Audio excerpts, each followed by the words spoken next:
You can kick off. Oh, we're live. Are we live? Hello, We're world. live. We're live. We're here once again.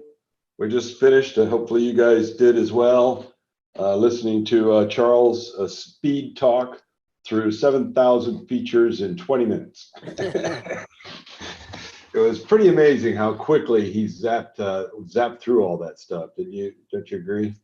He was on a mission, right, to nail his talking points, and it was just a data download, literally smashed it out. He just threw up all over us, is what he did. Yeah. Who's joined us today? I see a couple of folks online. Who's with us? Norm, how are you? Good to have you here. Who else is with us today? I did not open my thing. Let me go do that. Where are we at? It's this one. Hey Greg, hey Art. Good to have you guys with us. Well, the big announcement that Charles made was Microsoft, and I think this is the first time BizApps that we've seen this, is that since under James Phillips, this is the first acquisition I have seen that Microsoft has made since James Phillips has been at the helm. Is it? Well, there's not been another. This is the first acquisition. And for those that are wondering what was acquired, a company's been acquired called Softomotive, and they make a product called Win Automation. And Microsoft has purchased this to build out, or as an addition, I'd say, to the whole Power Automate story. So on their website, I'm at Softomotive now, and it says Softomotive becomes part of Power Automate. Click to learn more. And that's the banner that's running across the top of the site for that. And of course, what are some of the big, what's that? I don't understand. I mean, haven't we been looking at them talking about all the RPA IP that Microsoft built? Charles saying RPA is huge and telling us all about their Microsoft RPA. And then they just went out and bought one of the leading RPA, competitors? What was the purpose of this, do you suppose? You suppose it was a customer grab, IP grab?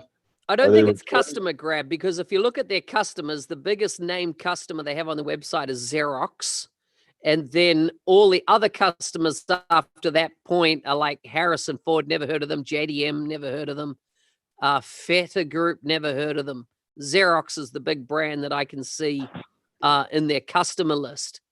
But I think what Microsoft is doing is that they have tapped into this RPA area, and I'm wondering if they've kind of found a gold stream here, and they're going, hang on a moment, we need to double down and really go after this RPA story. Because if you look at what's on offer from Win Automation, it is pretty end-to-end. They do full Windows, so, desktop automation. The other part of what they do, let me just jump to it here.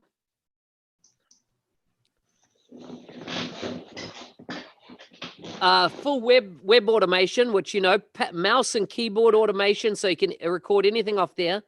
Full Excel automation, database and SQL automation. They have a macro recorder, multitasker, a scheduling tool, email automation, UI designer, file and folder automation, triggers and system monitoring, auto logins, FTP automation. What did they get that they didn't have? What did they get that they didn't already have? Well, okay, I've said it for a while. Microsoft builds stuff to, and sometimes I feel like they tick boxes.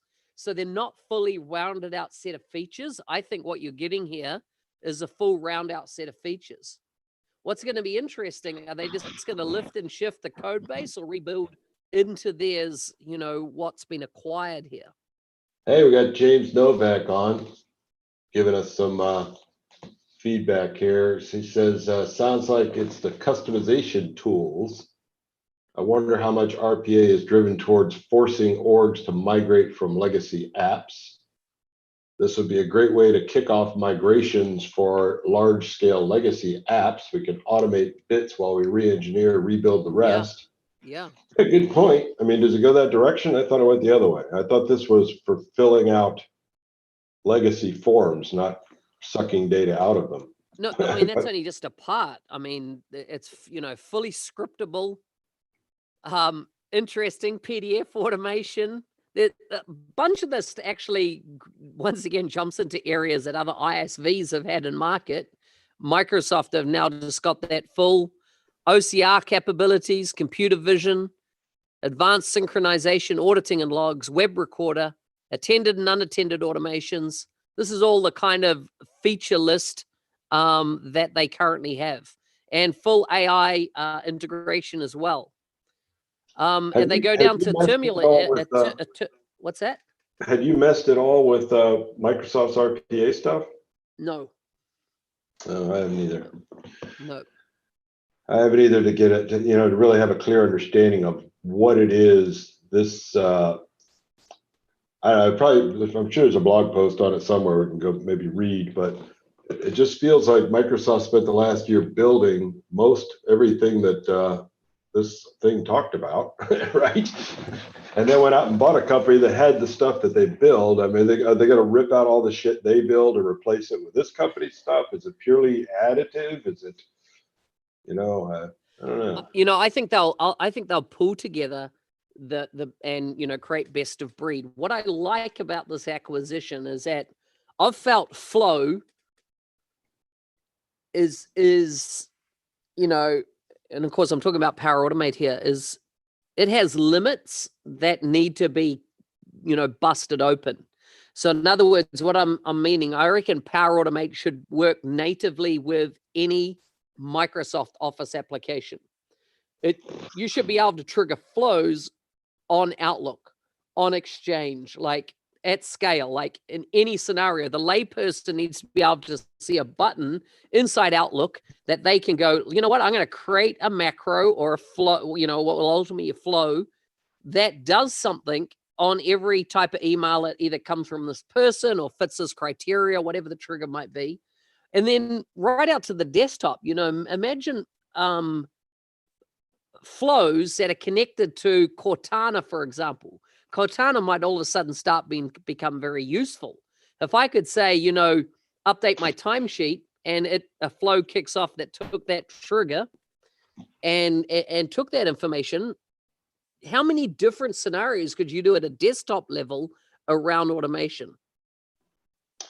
Yeah, I mean, I think that it kind of goes back to Charles saying that they're going to work this year on making stuff work better, because Flow still has challenges doing what it's supposed to do, much less doing more. Yeah. So it seems like they definitely got to finish connecting a lot of more wires under the hood before they start connecting more things to it.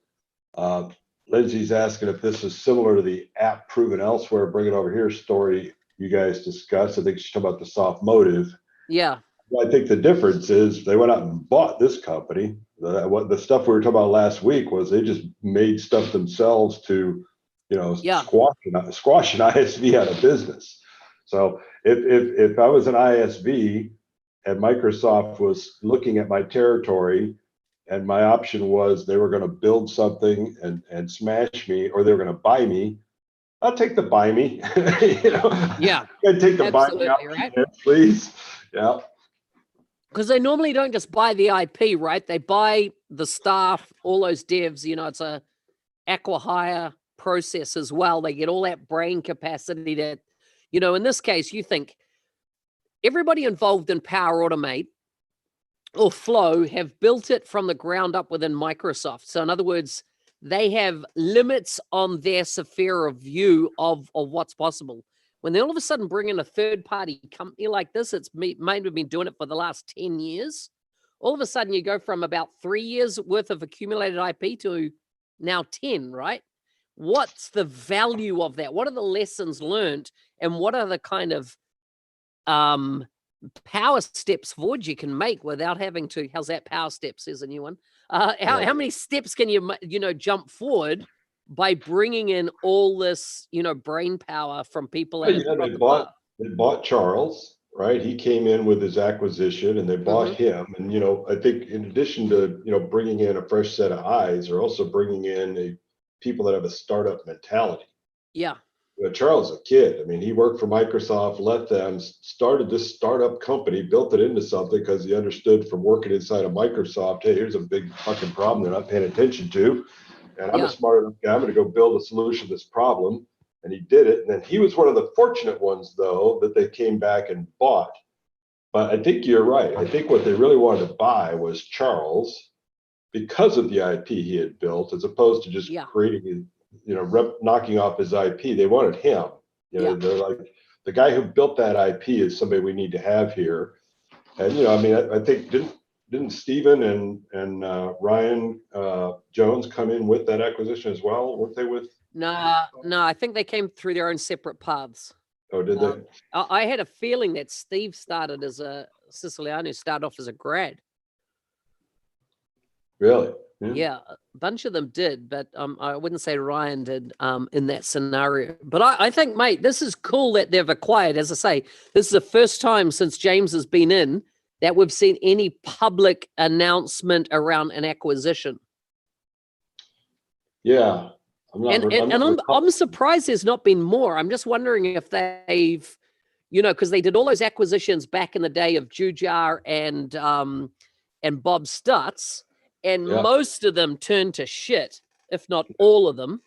I'm wondering if they're much smarter now around how we're going to do acquisitions, how we're going to fold an IP, that we're not just going to, chuck a logo on it and say it's Microsoft's, but they're actually going to make sure it's in line. And therefore, I doubt we'll ever see any of this product under its old brand or UI. I'm expecting it'll all be pulled into Microsoft's user experience.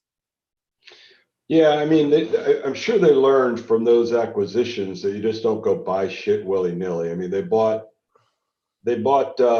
ADX, which was built on Microsoft, on the platform. So that was an easier one for them to buy. They bought Parature, which was not built on the platform, and then tried to turn it into something that it wasn't.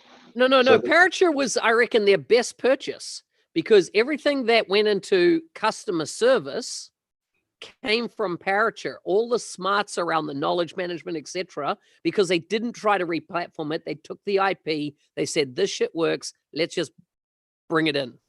I'm thinking Parature was fantastic. I was actually thinking about the marketing one. That was a pile of absolute shit, that product.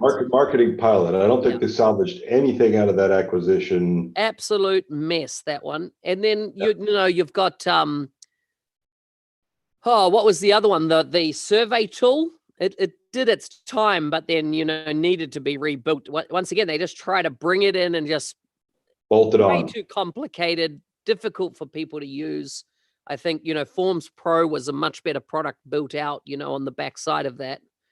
It's like they never finished. I think they bought these things that wouldn't have been awesome to be a fly on the wall in some of these meetings where these guys are making these decisions, and that clearly, I mean, look, it's easy to look back at the result and say, what dumbass approved this, but they're not dumb. They're not dumbasses. I mean, there must have been some logic, or they must have had some thought about how this was going to play out when they made this acquisition.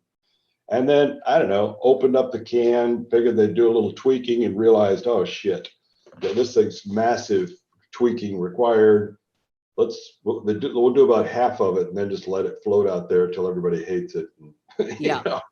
See, what was interesting when I did the interview with the people that were acquired into Microsoft to form the Dynamics CRM team, is that they had created their product and Microsoft bought them in and said, okay, that product that you've done, that was awesome. We know you've got the skill. Now let's build the version in hindsight, right? And they built Dynamics 1.0, which was the version in hindsight in the CRM side of things. I think that's a much smarter way of moving forward rather than just, chucking a new UI on top of some legacy something under the hood. In a way, it's kind of how we look at some of our ISV solutions. I mean, I've got a couple of other ones that I'm in development on now, And step one is that minimum viable product. Mm-hmm. And not much of the code of that will probably make it to version 2. Yeah. It's the thought process, it's the exercise of figuring out what's needed, how it gets wired, getting something in front of customers, see what they react to, see what they don't react to, minimizing your development cost by thinking maybe this just definitely in the final version, we're going to build a control for this, but for now we'll just use this. Yeah. You know, for the final version, we'll have a custom entity for that. For now, we'll just use this out of the box. It's cutting a bunch of corners to try and get something out there.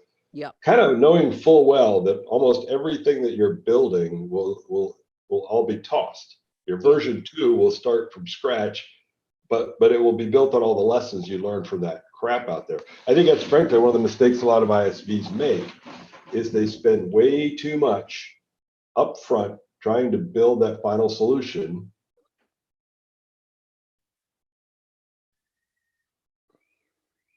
We lost you. Still going okay on my side. I don't know if we've lost Steve-O there. He's definitely had a pause. Oh, he's back. I'm back. Yeah, sorry, we lost you for a bit. I think it's a mistake. I think it's a mistake a lot of ISVs have made in the past that they overbuilt too fast. Yeah. Didn't prove the market, didn't prove their ideas. Even in some of the smaller IP that we have built, you know, in hindsight, we actually took it probably a little too far because once you get it in front of customers, you know, and you actually see how people use it in the wild. Yeah. And they use it differently than you thought. And then you start rethinking, well, I guess I obviously didn't understand that business model well enough to be building fucking IP for it in the first place. Yeah. You know? Yeah. And that's why, you know, there's been so much written.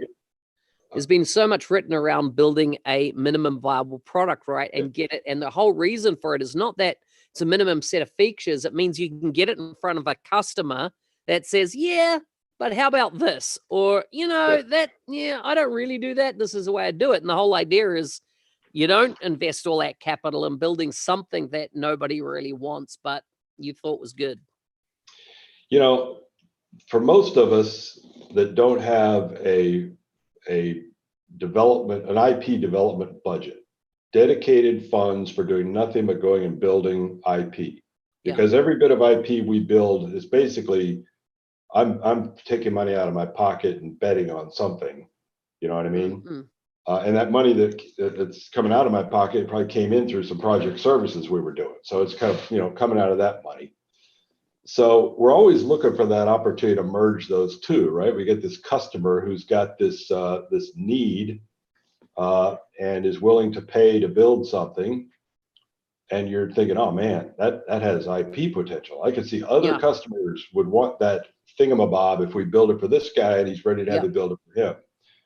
And then the challenge becomes getting through building it for him and having the thing that come out to the other end be something anybody else would want. Yeah. You know, and I'm actually getting better at it. We're getting better at defining up front, you know, here's the customer need, and here's how we want to approach it from an IP standpoint. And I'll do some battles with some customers to try and keep it reusable later. But at some point, you just have to save that off. As okay, there's 90% of the IP, and the rest of it that we did for this customer just turned it all to shit. Useful only to them. But that's the little juggle, is you try and at least get customer to fund, you know, some of that IP development. Yeah. But then you got this IP now; it's not finished. It's not been polished, like you say. You got to get it out there. I know we want to talk a little bit about app source and stuff, but you know, you got to get it out there in the market to see who's going to bite. I don't know that app source is a very good test place for that, because I don't think app source is that successful for anybody that's in it. Yeah. So you can launch an app in app source. If it doesn't do anything, I don't think that means your app was shit. I think you just relied on app source for your marketing and nothing happened. So I think you mentioned before you wanted to talk a little bit about app source, didn't you? Yeah, so I don't want to talk about actually listing apps in app source. What I'm interested in is services, right? There's a whole section there where you can do, let's say, a database audit or a, business process audit, and it's going to cost you X, or you might have it up there for free. It's some type of service, right?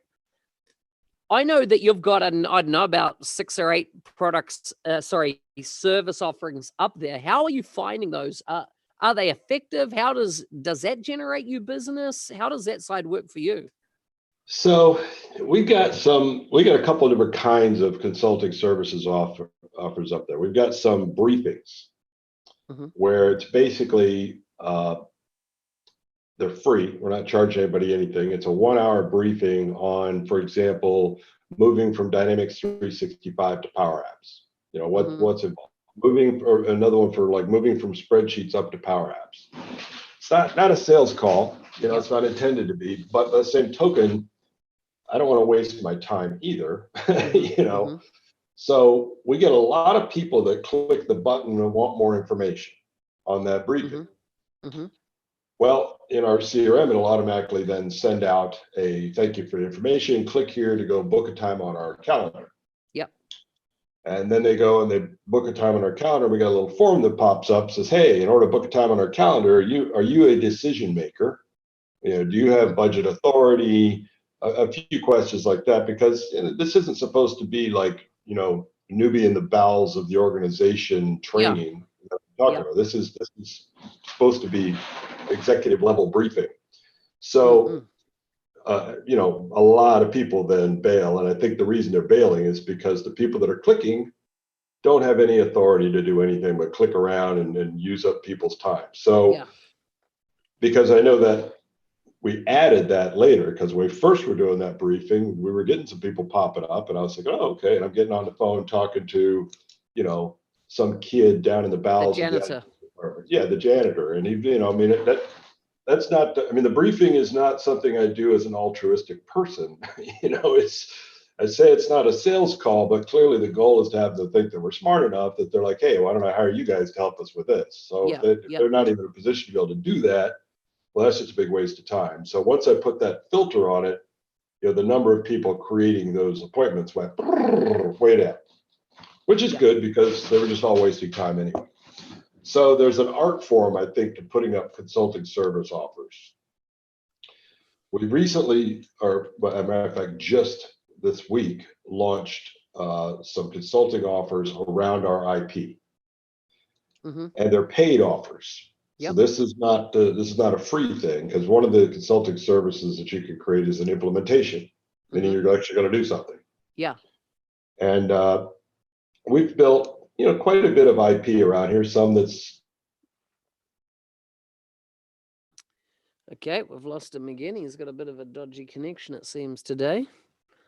Let's see if he comes back on. He tends to, and comes up at full speed. There he is. He's boom, boom, boom. Your internet's a bit dodged today. Yeah, it is. We built a lot of IP, and some of it is fairly simple, some of it is very complex, but in almost every case, users struggle to get it configured and make it work. Even if it's simple stuff. And so we know that because we can see over on the app side of AppSource where users are installing things that they obviously have seen a test drive, they like, they're installing it, and then they're just not doing anything with it. They're not moving forward because they seem to not know how to configure it. Even something as simple as that, we've got a solution out there called How To. It's free. I don't even charge for it. They can install it on their tenant, and it basically is a in-app video player that you can point to a stream library for training, just user training. Now, of course, you can create your own training. There's no business in there. You create your own videos, stick them in stream, point this to it, and your users can click a little light preserver right inside of PowerApps, and it'll launch your library, and they can pick a video to play without leaving the app. Yeah. Not huge amount of IP. Frankly, they could have a stream window open next to the tab. You're making it simple. It would kind of do the same thing, but this just puts it right in context.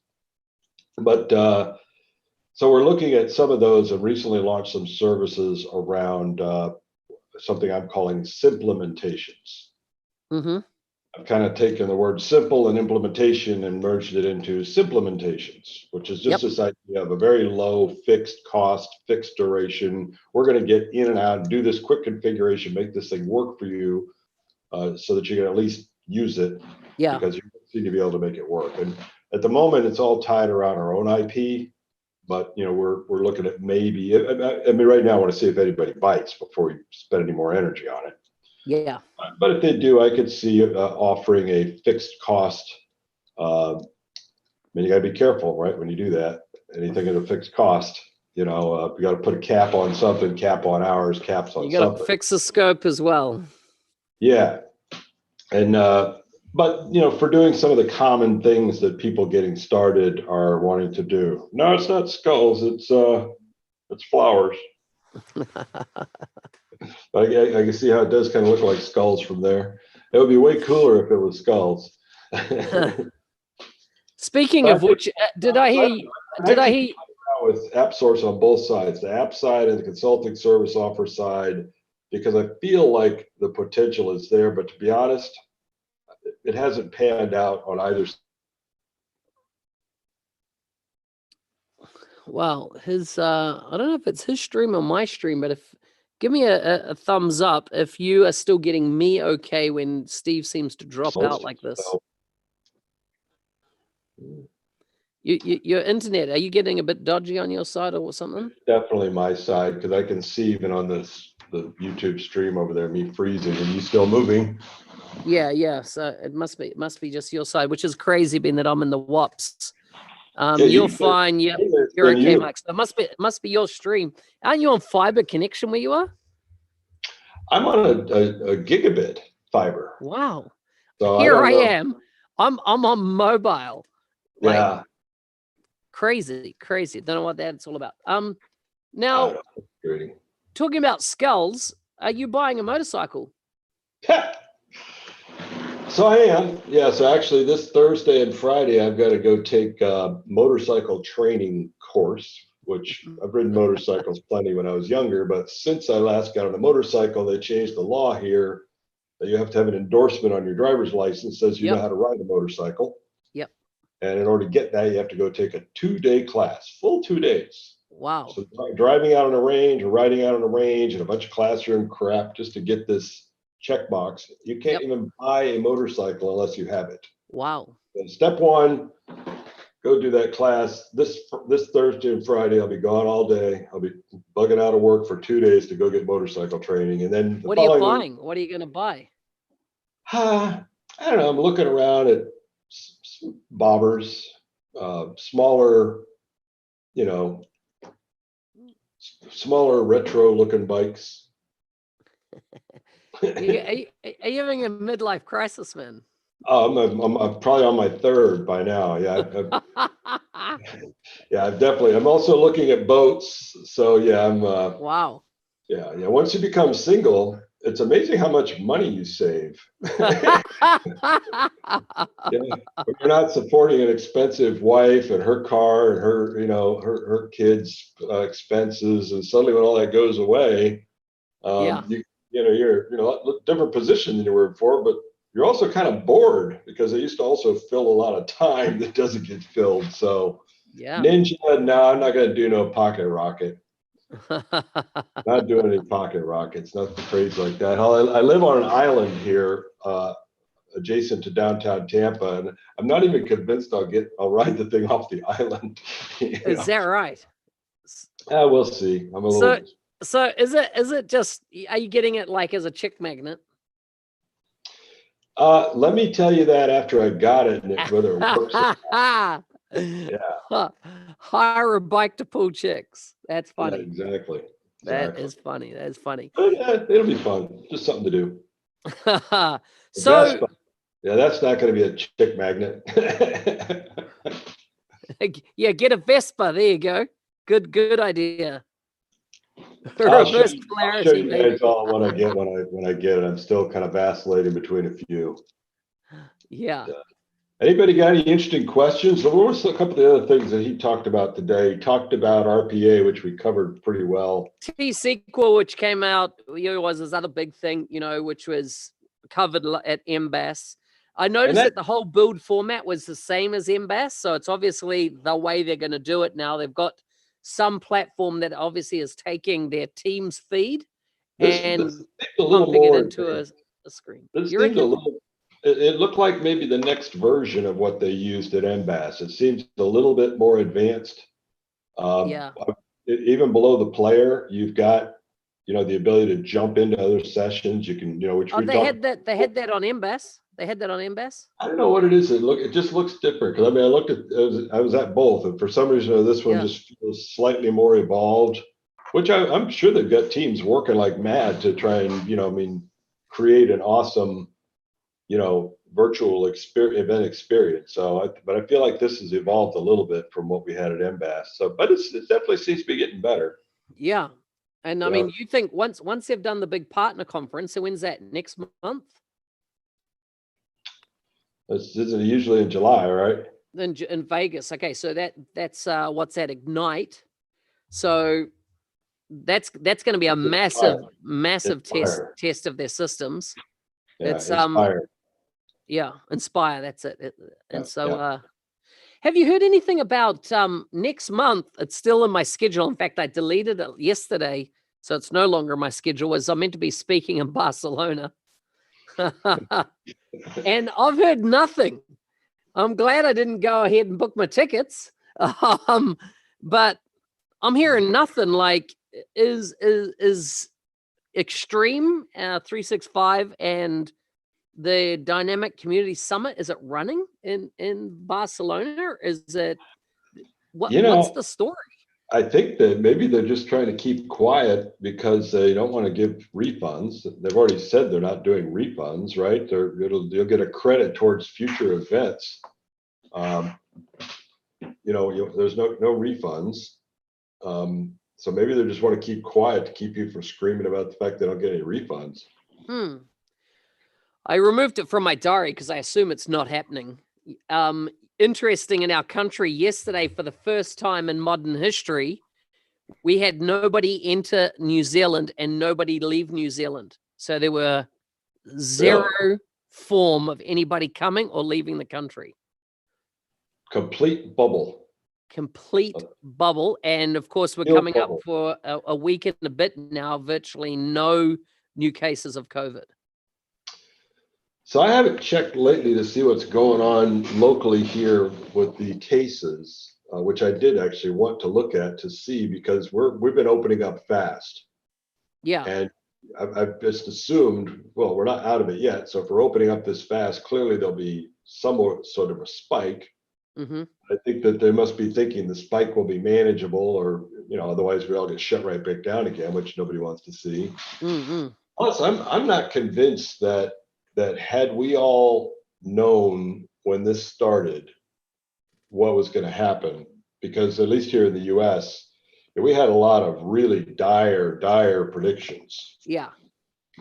Which is what led to shutting the whole economy down. Yeah. I mean, you can't millions of people dying, right? Millions of people. Oh yeah, just untenable. Well, that's not what happened. It wasn't even remotely close to what happened. So I think there's a lot of folks now that are looking back thinking we should not have shut anything down. I mean, mitigate, sure, tell everybody to keep your distance, be a little more careful, wash your hands a little bit, but we really crippled an economy big time on bad data. But I think every country has.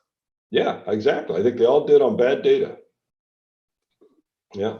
Our country's, been crippled for 2 months. Yeah. And you haven't seen the kind of cases that you guys had anticipated either, right? Nowhere near it. I mean, you got to figure some of that, obviously plays into why there weren't the cases, is that things were shut down, but still, I don't know. So what interesting stat came out yesterday is that Work and Safety, which is a government department around making sure your workplace is safe, have come out and said there were 20 less deaths because nobody was working for that period. Do they get credit for that? So I couldn't believe it. Basically, what that tells me is 10 people a month die in work-related incidences in our country. because over the 2 months we had 20 less deaths. So it's it's pretty crazy the effects that it's having everywhere. But of course the employment's going through the roof here, and unemployment, sorry. And the Well, we're banking not out of the system, woods. everything's in the sham at the moment. So they started opening back up here a week ago Monday, Hmm. with what they're calling phase one. And things like restaurants were able to reopen with 25% of their normal capacity. So take 75% of the chairs out, spread the rest around, you can open.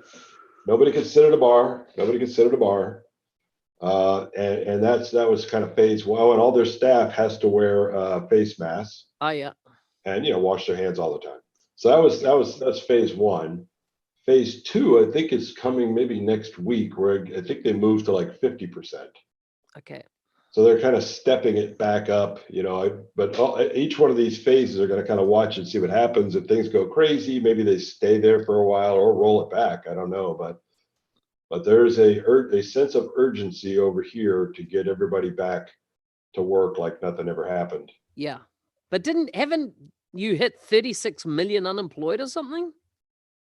I don't know. It's got to be massive, though. I It mean, was a crazy number I thought I saw Yeah. the other day. I mean, you think there's only 4 million people in New Zealand. If you've got 36 million unemployed, it just blows my mind.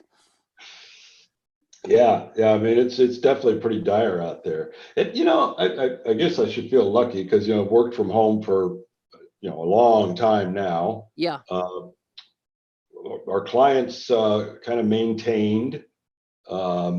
We had a couple of new projects start, nothing huge, but enough to kind of keep things bopping along. Didn't have to lay off anybody. Revenue didn't really dip. Nothing happened for me. But I think it's just the uniqueness of the business that we're in, our work model that we already work remote.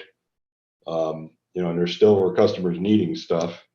I was on a call yesterday with a chap in Australia who's owned his own company now for over 15 years. He does managed services, Dynamics, Business Central, CRM, stuff like that.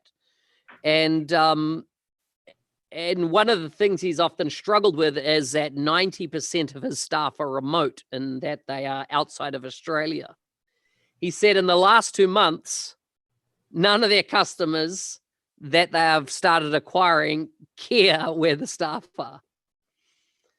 Like, he goes, that whole barrier used to keep coming up in conversation, now totally eliminated. Nobody wants any staff on site. Everybody wants everything to be done remote. They don't want anybody coming in the building. And he feels that it's that's business going forward. Like, people will be quite comfortable. The other one is an influx of folks wanting to migrate away from AX 2009 and up to all the cloud versions of everything, which is part of his core business. It reminds me of, I think it was Reagan, a president many years ago, having to do with issues with Russia, which was our arch enemy, about something about the nuclear stuff. And his phrase that's been reused a lot is trust but verify. Yeah.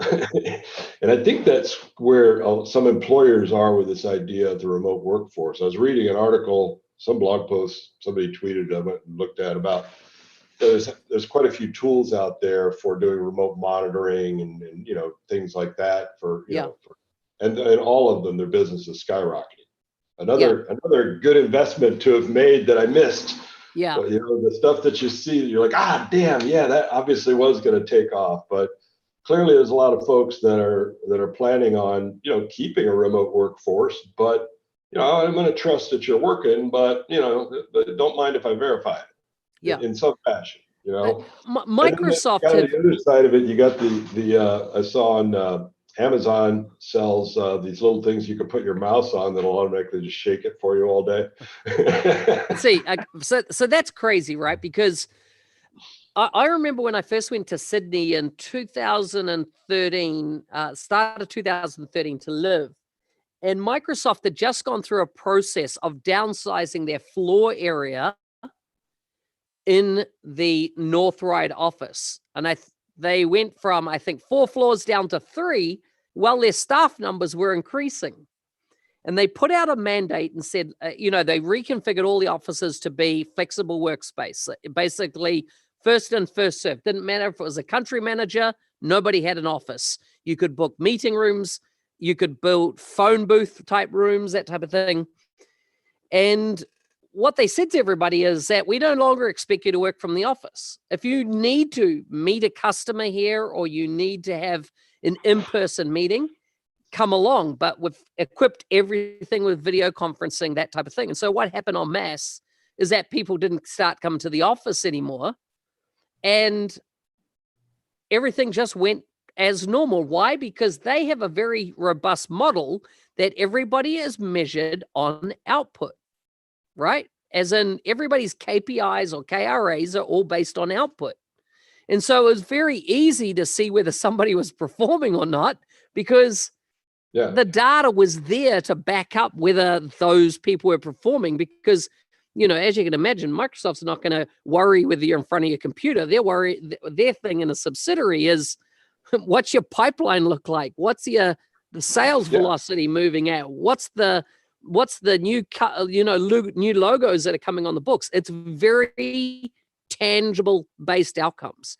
So I just think employers are going to need to move to a model that's fact driven and outcome driven rather than bum on seat driven, which is an industrial revolution. It came from the whole manufacturing lines of that industrial revolution.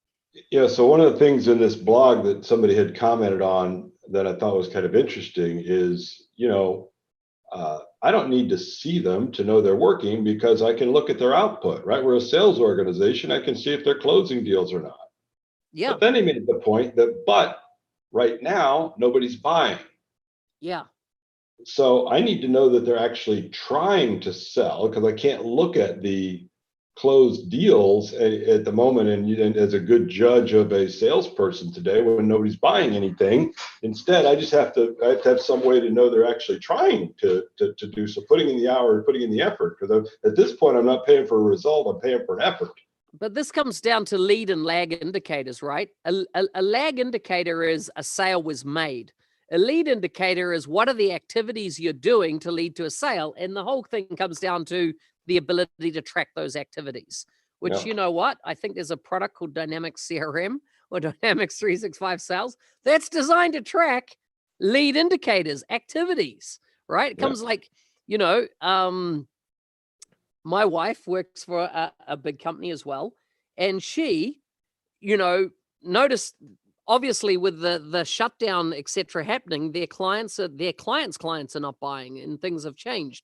So, but they went into a mode of, hey, frequency of communication, building a relationship that is remote, helping out anyway. So the activities were still very much tangible and measured on and reported back on, even though the sales, potentially down for a period. So it's not just the lag indicators, it's the lead indicators, I think, that will drive this. Yeah, years and years ago, long time ago, I had a construction related business, and we could have everybody in the organization working around the clock, triple shifts, hiring desperately to fill around the clock, triple shift to get work done. But if I walk by the estimating department and they were all sitting there twiddling their thumbs, then it was always this weird feeling, because you're frantic trying to get people and you're working a crazy schedule, but you walk by that door and you know that there's a cliff around the corner, because that was our leading indicator. If we're not estimating shit, we're not going to be doing anything after this stuff. We got a couple of questions came in. I see Jason asked if we think we'll see a change in the way people are working, like we're saying, or do we think it'll quickly slap back to status quo? Well, I think there's going to certainly be a effort to kind of try and get back to status quo about some things, but I think that it's interesting that this virus probably has forced some things that should have happened anyway. Yeah. a lot of people that should have been working from home for a long time probably aren't going to go back. Yeah, I think working differently is going to be the norm. So this is going to be a bunch of people that just cannot work from home, whether it's family, whether it's space, could be any number of things. I think they're going to snap back really quickly. I think there's also going to be a bunch of people that have been enlightened that go, you know what? I'm actually more productive if I, spend a certain amount of time at the office and spend an amount of time away. I'm going to actually juggle my schedule that way. So I think it's going to be different for different people. I think business decision makers are going to do a lot of smart things to make sure they don't get impeded the same degree as what they have been in the past. So I'll give you an example. I contacted my lawyers this week and I needed some stuff done and some documents signed. Now, in the past, that was always, okay, we need to work out a schedule for you to come in. We need both of you there. You need to bring in 18 forms of ID, and we need to tell you that every decision making is wrong, but you need to do it if you need to do it, because that way our liable butts are covered, right? And then this week, contact her. She comes back and goes, oh, no, we can all do that electronically now. We can electronically sign. Can you? I'm like, fuck, I've been able to do it for the last 10 years, love. That's what I've been asking you to do. And now you're going, whoa, like the digital signing's a thing. And this law firm's been going, 30 something years. And here's the funny thing, right? Do you know what she sent the legal document back to me as? The one she had signed? She sent it back as a TIFF file, not TIFF. I'm like, oh, like, when's the last time you saw a TIFF file, man? Like 15 years ago? I'll tell you, there are definitely going to be, there's a segment of the population that is going to be hurt very badly by the work from home motion. And they are the cubicle farm fuck-offs. Mm-hmm.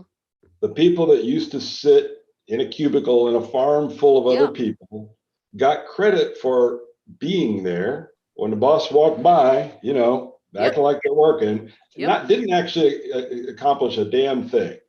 But they were there, they were seen. They maybe even got loud to make sure people saw them there, but didn't actually accomplish shit. Those people are all screwed in a work from home where you actually have to produce something. Yeah. But frankly, that's more productive. It's going to save companies a heap of money. Oh, it's going to save them a heap of it. They're going to immediately realize how unproductive those people were, get rid of them all, and realize they didn't lose anything and had all this dead wood hanging around the office for all this time. Just laughing at Jason's comment. Yeah. Now, the question there from Ken is, if you guys think something is hot, say PowerApps, by the way, Ken, there's meant to be a space between the word power and app. AI, for example, from your experience, how long before the client really thinks about it? 6, 8, 14 months, etc. I would say at least 24 months before the public know about it. Like, this is what I often, and we get so insular and we talk about our product and brands and stuff like that, and customers go, what the heck are you talking about? No idea, before they educate. So yeah, for me, it's 24 plus months before it trickles down, because we're at the cutting edge, right? We get to hear it really early. But it takes a long while before, people are still, that's why Dynamics is still such a strong brand. People don't get the Power Platform or the switch from XRM to the Power Platform.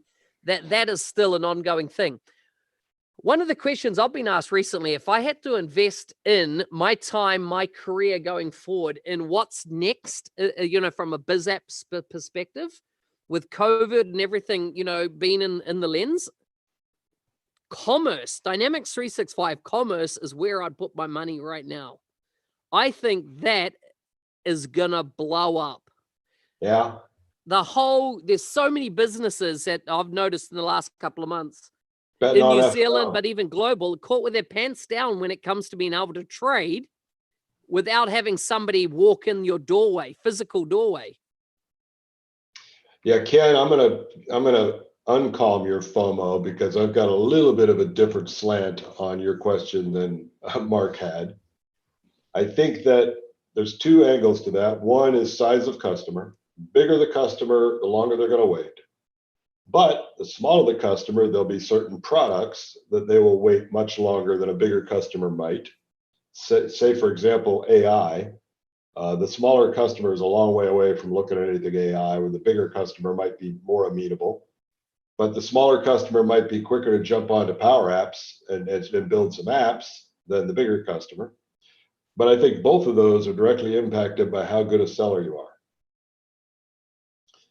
You know, if you're able to sell, I mean, PowerApps is a very sellable notion. If you can get in front of the right people at any size organization and you know how to sell and you can make that pitch, you can dramatically shorten that timeline.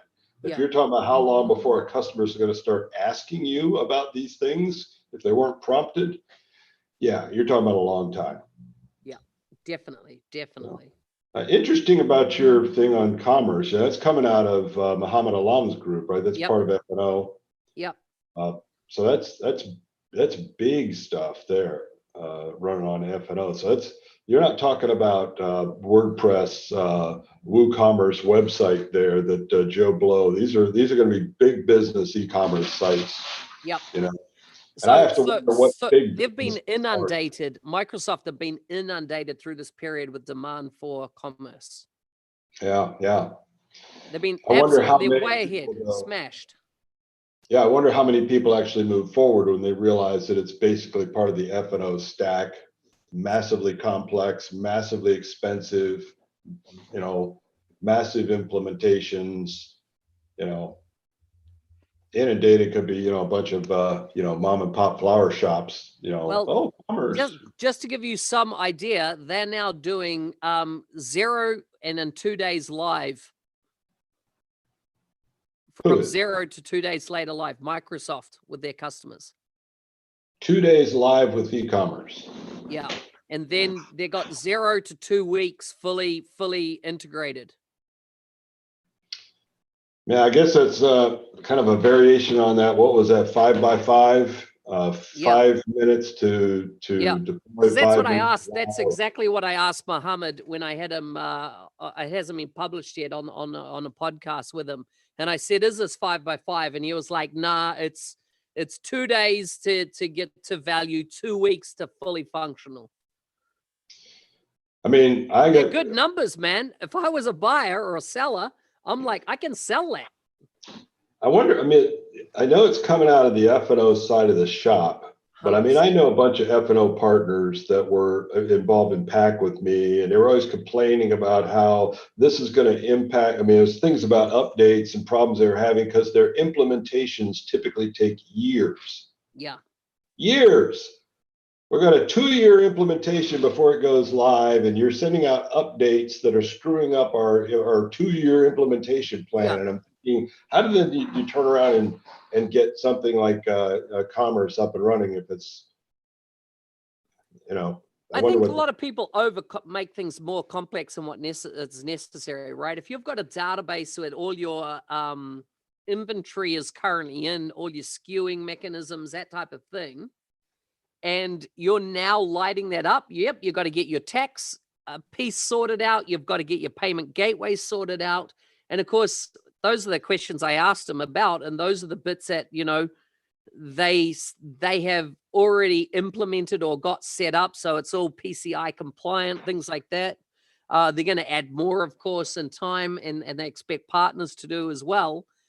But if it's so much of that is plug and play, bring your data, bring your, you know, your domain name, that type of thing. I think you're going to see some, I think commerce is going to change considerably, in that people are going to start looking at their online presence and realizing it's more than just a list of a product catalog. You've got to create a buying experience online that's pleasurable. Like, I've spent tens of thousands of dollars in the last month, on e-commerce sites, buying stuff to build with and stuff like that. And I tell you what, some sites get it and some sites badly fail. Like, have no idea. So we should have confidence in Microsoft's e-commerce solution when they're the ones that produced AppSource. Huh? They're not the ones. What I'd say is the commerce piece has come from the people that built the Xbox marketplace. Where all that gaming and stuff, then high transaction volumes and stuff, that's where the smarts are coming from. The people that built AppSource, that's not a commerce platform, as you know. That's just a directory. Yeah, that's a glorified directory. Yeah. Yeah. Well, it's interesting because I think at our conversation, did I freeze again? No, you're still going. I think our conversation we had with Mohammed live out at the event, I can't remember which one it was. Yeah, Orlando last year. Yeah, and we asked him what the hot things were, and commerce was one that he was talking about back then. That was going to be. I didn't realize that. I didn't remember that. Yeah, I think that was early days of commerce, but so it doesn't surprise me now in your more recent chat here that that has evolved quite a bit, because it was clearly on the radar back then. Yeah. I mean, things like what they're doing. Product insights is another one. It's going to be. It's going to be an edge case scenario that people use it, but man, the data that they've built it off just on Microsoft's assets around the world is mind-blowing. Mind-blowing. Mm-hmm. Hey, did we ever discuss that New Zealand's getting its own Azure data center? Really? Yeah. You think that we've only got 4 million population, so a lot less of that really is, going to potentially take maybe not. A demand on a data center like that, and yet we're going to get our own data center physically in country. I wonder how many data centers, how quickly they're going to globally light up in a lot smaller footprints. The first data center we had access to was Singapore, then came Australia. Now we're down to on our own dirt. That's amazing. It is kind of amazing to think about it, because 4 million people is not a huge business population in that island to justify a data center. Must be maybe they're coming up with some mini data centers for some of these smaller countries or something. I mean, it's obviously not going to be the same size as something they plopped down in Australia. I thought the whole Azure story right from the start was that, you could have a container and you could have the container full of computers type thing and plug into Azure and create a localized, like Azure would just extend and populate those machines within a container. That was one of the stories I thought were sold right back in the early days. So it would be totally governed. All you're really doing is providing cooling, internet connectivity, and power to run the hardware. And everything else was just a kind of like a mesh type network coming in from Azure. That hasn't really seemed to taken off, but I wonder if this is kind of that in a smaller scale, because if they containerized all this type of environment, surely you could just start sending containers all around the world and there's a new data center set up, just it's got a security fence around it, and nobody can get to it. I mean, they dropped some of those things in the water, right? So they were clearly containerized inside waterproof capsules. I think that was more marketing probably than anything else, but well, it was R&D, wasn't it? As well. Yeah. So if they're able to do that, then they've got the tech. I just wonder what the upside to them is, because you're now, like you say, you were originally served from Singapore. I'm sure that was challenging. Well, the issue was data residency, right? No government's going to go and, and what's happened in Australia have changed laws that have said that they can, if it's on their soil, they can intercept it and or engage on that data. And of course, the New Zealand government said, well, fuck off. We're a totally independent sovereign state. You're not going to intercept our stuff. And therefore, I wonder if that's lent on Microsoft enough to go, you know what, we need to put a data center in that country. Yeah, Jim's suggesting maybe it's a tower, like they use. Wow, very good. Yeah. Well, thank you, everybody. We've wasted another hour of your life, and you've stuck around. Thanks for that. Feel free to flick. Have a motorcycle by next show. Yeah, you're gonna bring it on, right? I want to see it parked behind there. I'll pull it right in here. Yeah. I want to see it. 20th floor, I'll get in the elevator. Yeah. All right, man. See everybody. Okay. Ciao, ciao. Bye-bye.